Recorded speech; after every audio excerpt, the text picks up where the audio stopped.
The devil rejoices in confusing men.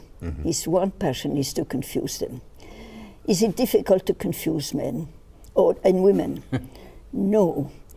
No, I'm going to say something that sounds very cynical, but I mean it. The devil knows that God has set limits to human intelligence, but none to his stupidity. So it's extremely easy for him to create confusion. And I claim, and I'm afraid you're going to agree with me, that we live in a world where confusion is supreme.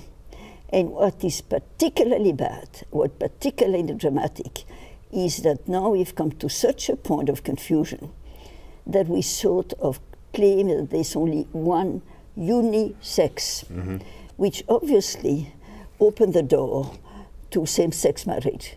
Because if there's only one thing, it doesn't make any difference whether you marry a man or a woman.